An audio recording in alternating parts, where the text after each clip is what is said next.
by the grace of Almighty Allah and with Almighty's help, we were able to defend Pakistan's sea frontiers and deter an enemy which is numerically superior. We kept the enemy at bay, and I'll just briefly talk about how we executed our operations.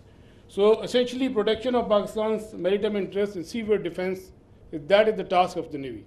And Alhamdulillah, with the help of Almighty Allah, we were able to do that.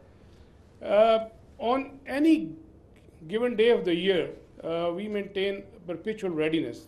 And what that means is that our ships and submarines, they are stocked up, all the military logistics are stocked up. And for us, the transition from peace to war is not only swift, it's almost invisible.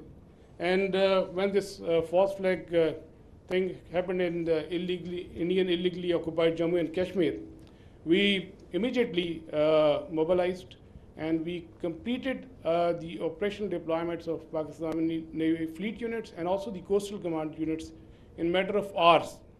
Our submarines, our ships and aircraft, they were at, in their respective areas where they were supposed to be, and we were ready to thwart any aggression from the sea. And go on to the next slide. Ladies and gentlemen, maritime domain awareness, that is essentially to know what is happening in your area of interest. That is critical for the naval operations. And I'll just briefly talk about that, because to generate any response, you need to be aware of the happening in your area of responsibility.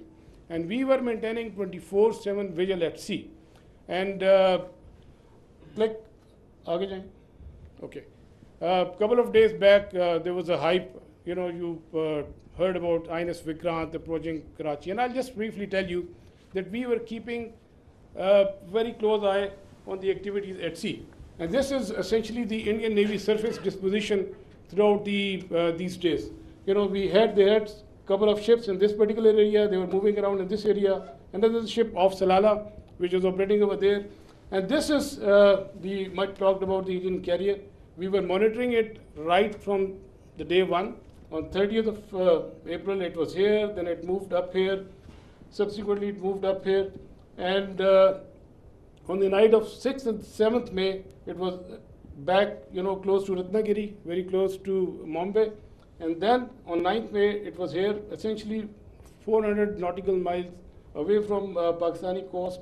And again, then it retreated back close to Mumbai. So we were keeping a very close track on this particular carrier movement. And there was no cause of concern at any time. If the carrier comes closer to 400 nautical miles and even closer, that essentially simplifies our problem. So we were, the Pakistan Navy Maritime Air Arm, in coordination with the strike component of Pakistan Air Force, they were cockpit ready to generate any kind of response at that time, at all times.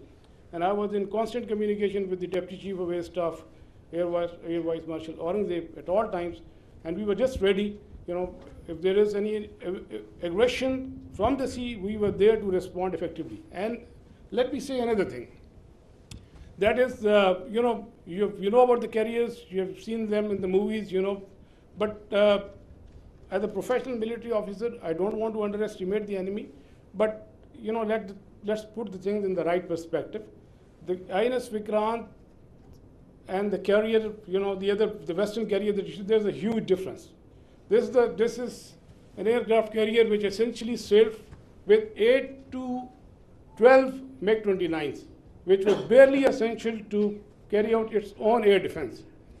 The purpose of the carrier is power projection and to ensure air superiority in a given sea area. So with this, less said the better. This is simply not possible, and the Indian Navy exactly knew this. And that is precisely why on the 9th of 6th and 7th, when they carried out this cowardly attack on the civilians, they moved this carrier to the safety of their own coast, well away from Pakistan's strike capability, close to this Ratnagiri area. And again, on the night of 9th and 10th, it was moved very close to the Mumbai. It was essentially 17 to 20 nautical miles off Mumbai. But we were keeping a track. We were fully aware of their movements in this area, and we were always ready to generate a response in coordination with the Air Force, especially in case of the aircraft carrier. Subsurface elements, the offensive elements, they were offensively deployed, they were in their respective areas, and ready to generate a response. And also,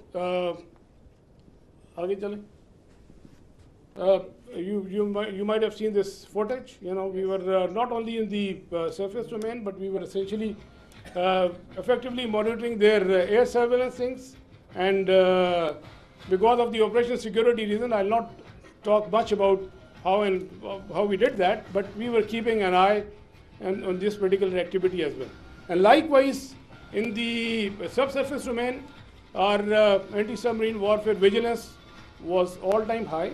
We were monitoring the movement of their submarines when they left their shores, and we exactly, had an idea where they would be, and we had our ASW surveillance and suppression effectively going on at all times. Likewise, another component of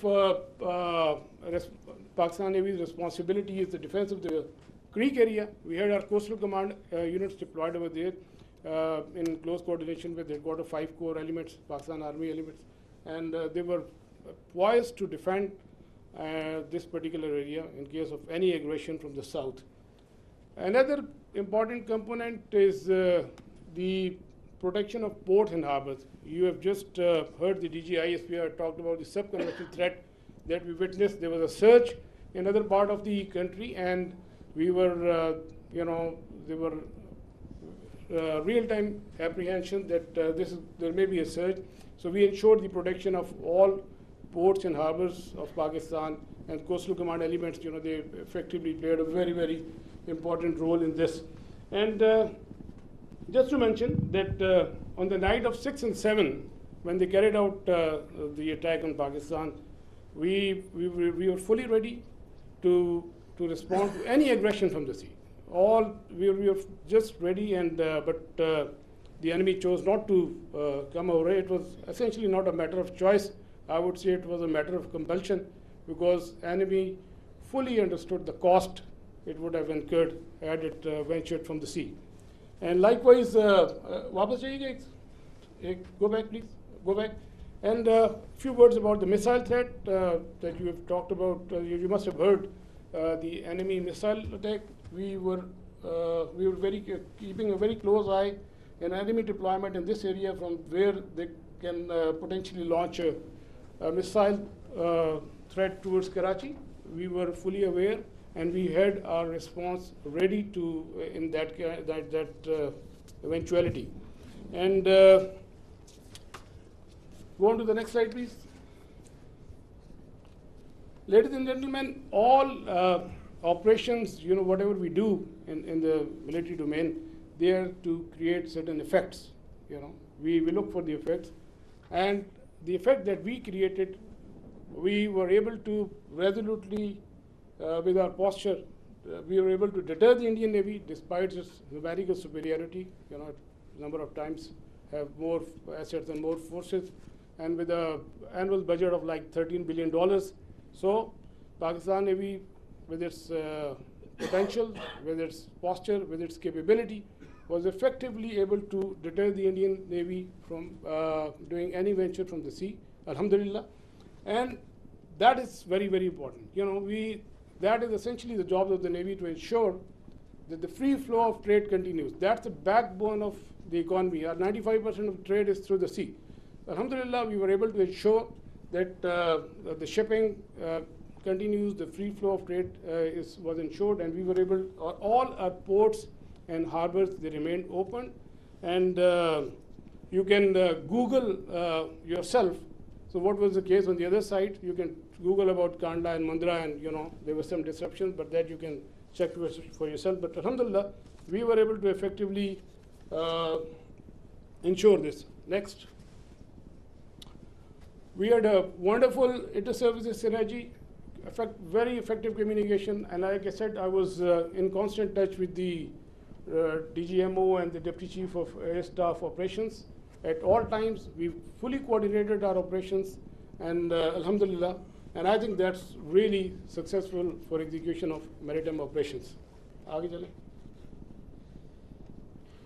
Alhamdulillah, we came up to the national expectations. We ensured defense of Pakistan's maritime frontiers, and we were able to deter the enemy from any adventurism from the sea.